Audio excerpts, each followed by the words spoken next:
Thank you for being here today with me, Sandy. I'm very excited to dive into an interview with you. Thank you for having me. I'm also very excited to be here. Yeah, so let's start. You are an urban shaman, a Shakti dance facilitator, and a sacred space holder for Women's Circle. Super interesting, and we're gonna learn about that more in a moment.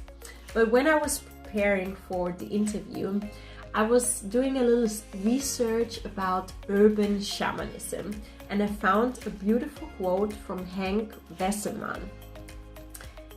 All of us Westerners and indigenous people alike are descended from tribal ancestors if we go back far enough, and they all had great shamans. This fact reveals that the shaman's path is a path of cultural heritage of all people everywhere. I find that so beautiful. Interestingly, shamanism is not a religion, it's a method. And when this method is practiced with humility, reverence and self-discipline, the shaman's path can become a way of life. And it certainly became your way of life. So for me and for everybody out there, it would be interesting to know, like, when this sacred medicine Kambo crossed your path, and also for those who do not know what it is, to tell us a bit more, like what the sacred medicine actually is.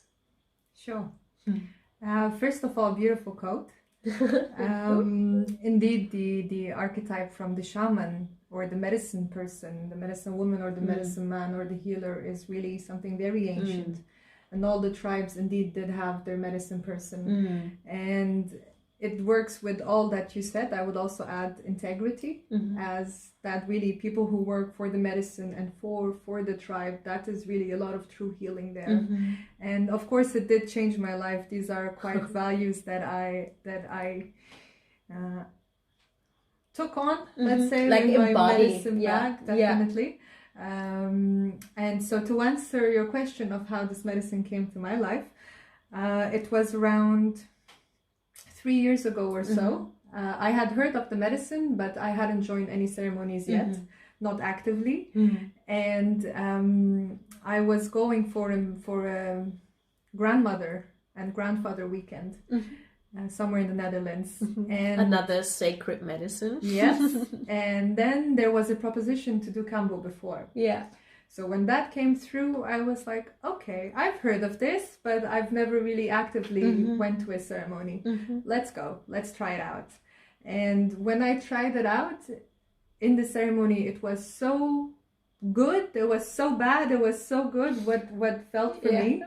And yeah, it was very powerful. So a few years ago, maybe around 10-15 years ago or so, I can be a little stress ball, used to be, so I carry a lot of the stress, and often the upper part of the stomach, where if we hold some pain and some stress, it really goes in there. So I developed like a little bit of an ulcer. Okay. And then my body would really cramp in there.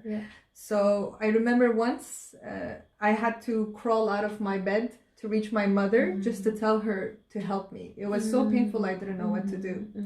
And during the Kambo ceremony, of course, everything that I was experiencing, of course, learning to navigate the spirit and the medicine, suddenly this memory activated in me. And then my body fell on the floor, my hands straight on the place, exactly the same way I was years ago. And then everything got activated so strongly. I knew what was happening, and I couldn't believe that the medicine was still healing that for me. And it was still basically clearing out whatever was still holding in from there. On a very, very physical level. Very physical level. Quite painful, but when the heart is really open, we can learn to move away from the pain. Yeah. And then when I can realize this, and I can also release it and surrender more into the medicine, then I can clear out a lot of the things that were still weighing me down. Different, like the different layers where we are. Yes. And that is one of the main reasons when I love to work with the medicine. And afterwards also I felt so good.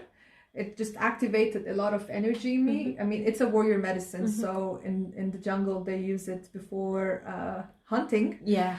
So it really clears a lot of the dense energy that is in the system. And I can indeed feel like everything weighing me down was out, and I'm very open and very strong.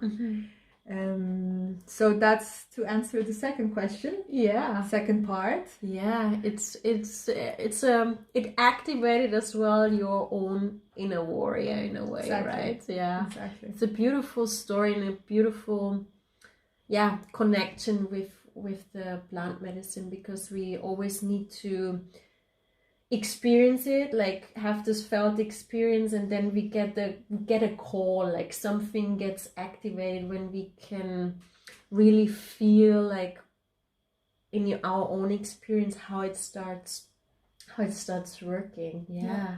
Exactly. It's beautiful. I mean, the activation of the warrior, the strength came back, and really it's such a deep medicine, and there's so many things you can learn from it. And then the calling was very strong that I kept going further with ceremonies and kept going deeper in that, and it was beautiful. Yeah, and then eventually you started your own ceremonies, and I participated 2 of them, because Kambo was as well part of my own healing journey from a burnout and depression. I started, I think, the first time of Kambo around 1.5 years ago, and from my experiences, like any time I went into a ceremony and I experienced the medicine, like something also profoundly shifted afterwards. Like after the first ceremonies, the relationship that I do have with my body now has changed, has improved. It's like I feel on a more subtle level like what my body is trying to tell me. I also went after the first 2 ceremonies vegan, because my body was telling me to do so, and to stop eating certain things and to start eating other things, to pay more attention, but not just in food. It was also in stop doing these things, do more of those things. That's became very clear. Like also not just an energetic shift happened, but pretty much as well like more clarity. And it helped me to release as well a lot of on a mental level. Like I reach many times this point, like, oh my god, yeah, this is enough. But it was representing more of this is enough, like certain situation and energetic patterns that I have in my life. This is enough. I need to shift that. And I received with the sacred medicine Kambo like this sort of energy to really start shifting it. Like, yeah, probably like this warrior energy happened as well, that I started to do it energetically in my life. But this is my personal experience. And so I went there and I integrated it in my healing journey when I had a burnout and for depressions. But what do usually people come for, like when they want to participate in a ceremony? Like what's their intention to heal? And also now it is also interesting to hear like how the medicine works in the body, what is happening during a ceremony. Sure. So I'd also like to add one thing to explain a little bit more from the background of the medicine. Sure. And basically Kambo is the secretion of the Philomedusan frog, and it's a tree frog. It's quite big, and it has no natural predators. So the secretion is quite strong that no creature in the jungle wants to get close to it. Yeah. And we use the secretion. It's not really poison, it's more of a secretion, but it does translate to poison in the body. And it is called the vaccine of the jungle. And when the shaman from the tribe years ago, his name was Kambo, his tribe was falling ill, he also drank the medicine of the grandmother and asked for guidance. And the medicine of the grandmother showed him the frog and how to work with the frog. Beautiful. And that heals the tribe, and since then they use it also for hunting. So it really is beautiful medicine to clear a lot of the body and give a lot of clear direction into for further in the intention. And what happens in the body, it's a lot. As it you is, know, a lot. And basically no harm is done to the frog. It gives a secretion, or sometimes they tie it, but it never goes out of its own secretion. So that's also good. And what happens is that we use it on the skin, and then it gets absorbed to the lymphatic system. And it's a cocktail of peptides and neuropeptides. So the chemistry behind it is quite complicated because it's loaded with a lot of things. And for example, it has one of the peptides that it has is delmorphin, and that is a very, very strong painkiller, and actually something like 30 to 40 times stronger than morphine.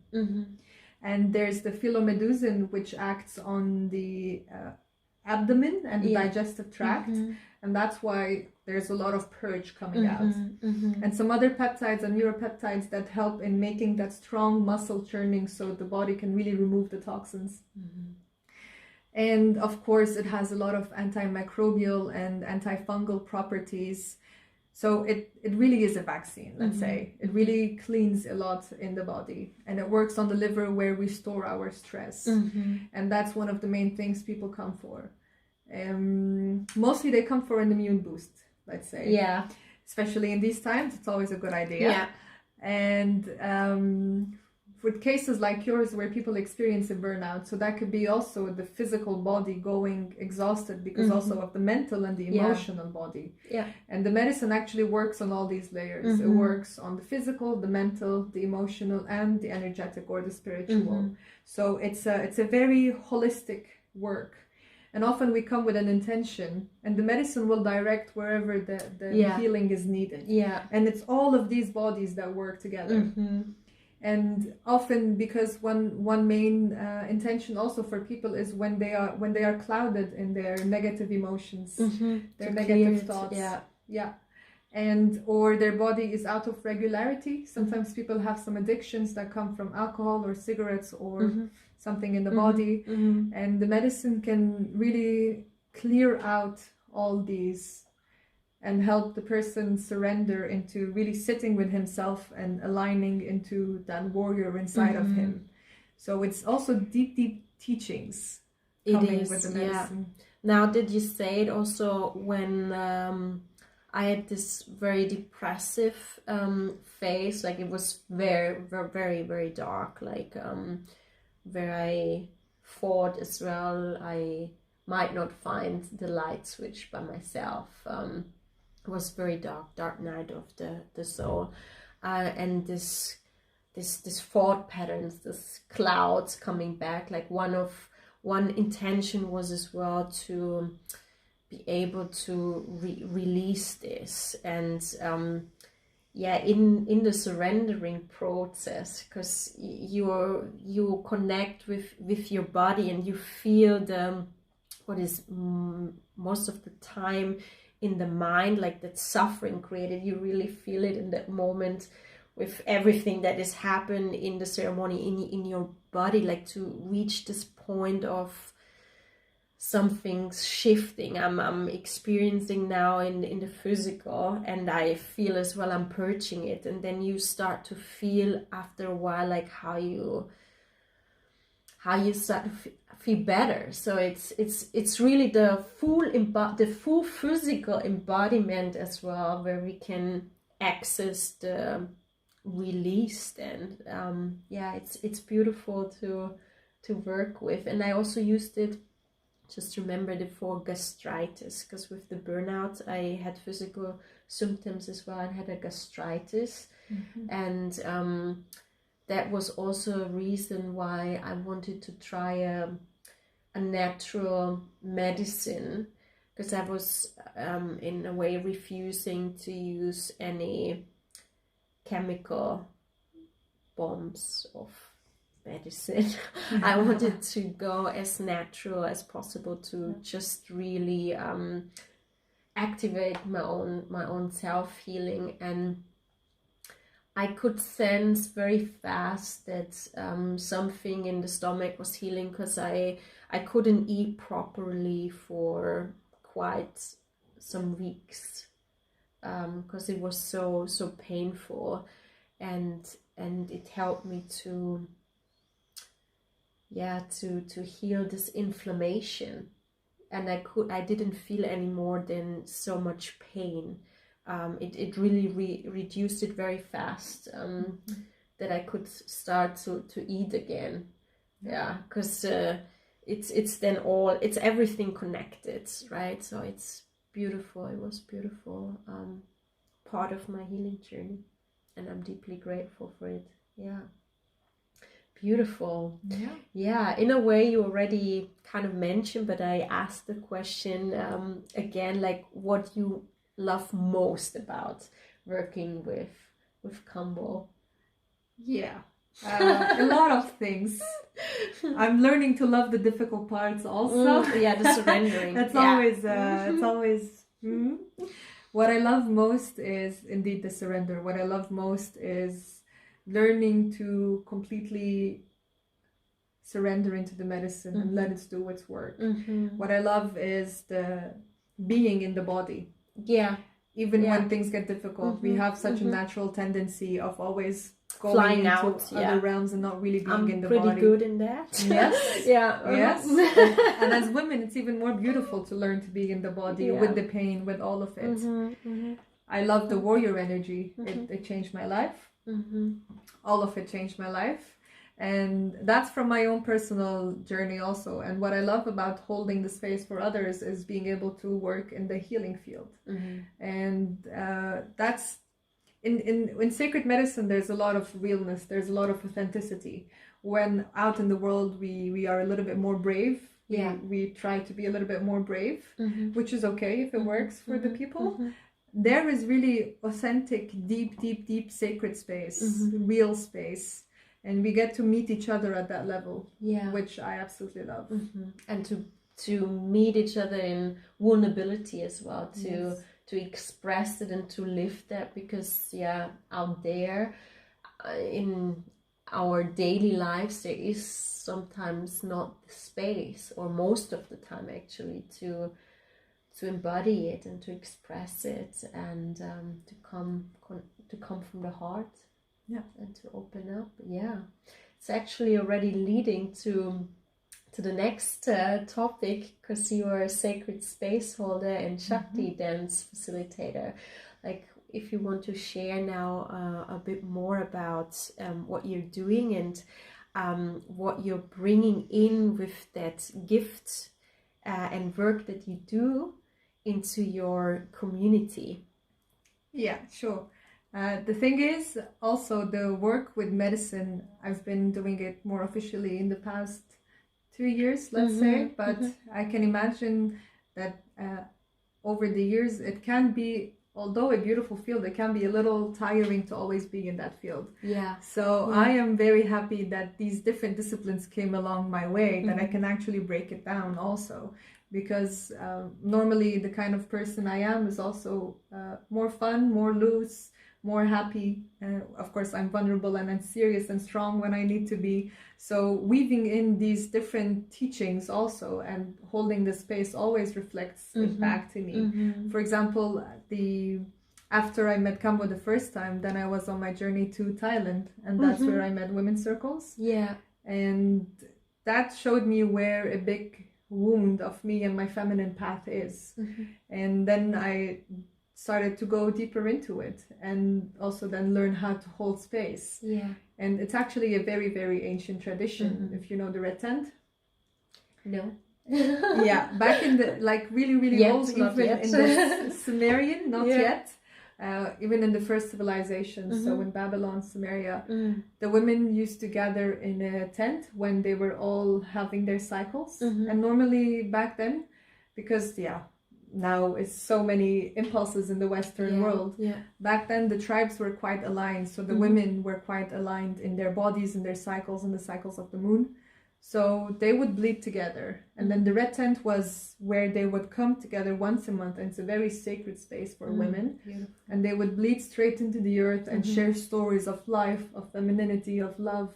So also their children growing up, once they start to bleed, they can also come in there and learn the way of that sacred space amongst women. Yeah. So what we now do in a Westerner urban way is to bring that back. And it's very necessary also. It is. I totally agree. Yeah. It's connecting with our essence, and because we are so far away from it in the society, how we experience each other. So it's a beautiful work that you do. Yeah. Thank you. And Shakti dance that I will experience tonight by myself. Yeah. I'm excited for you to join. Yeah. Me too. Shakti dance it's a new branch from Kundalini Yoga. Yeah. And it's called Shakti. So we work with the field of the feminine, the Shakti. And although it is kind of yoga, but it is more flowy. So we work with the energy, and we work with aligning the flow in the body, in the spirit, in the breath, and then to standing steps, and where the intention is later to move into free dance. So it's really building all that energy, that flow, and then expressing, going into a full expression of soul in the free dance.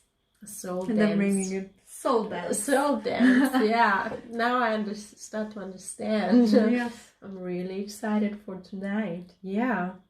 So last question, my favorite question as well, on the interviews, to talk about a more conscious future and what you would like to create more of yourself in the new world that is being built, or that we build and co-create together, and what you would like to see not just manifested for yourself, but for all of us. Okay. Beautiful question. Makes me already visualize what a new world would inspiration be like. Coming in. Definitely. So my intention, also why I called my work Medicine Within, is to learn to find the medicine inside of us. So we all have that medicine that is within us, whether we use external tools, external medicine outside ourselves, but everything outside ourselves comes always back into activating the medicine that we hold. So I would love to be in a world where we all know that we hold some kind of medicine, and we all are not always trying to look so much outside ourselves, but to really learn how to own it and learn how to be with it, to recognize it. For myself, I would love to further develop into these works and also learn how to surrender deeper into the mysteries, as it never ends what we can learn on the transformational path of self, Sandy, and as a medicine woman, Sandy, and also whatever relations I have. And for the world, as a new world, I would love for people to also recognize the sacred everywhere. So within ourselves, within everything, ourselves, and without ourselves. So the sacred is really everywhere, but we just cannot slow down to notice that. And to treat it like that, to remember that we are sacred too, and nature is sacred, and to be aligning with these paths. And for example, to be stop and smell the flowers, stop for a moment, and to honor life, to honor existence, to not create already from your inner space and your outer space the separation, to do the opposite, actually, to create this union, inner and outer union. Yeah, it's like when I listen to what you say, I immediately also feel the word like and the feeling harmony, like to create more harmony and to step into our power, into our own healing power as well. Exactly. Yeah. Then magic is everywhere. Magic is everywhere. And we are on the path to relearn to see the magic and the essence in ourselves and in everyone and everything again.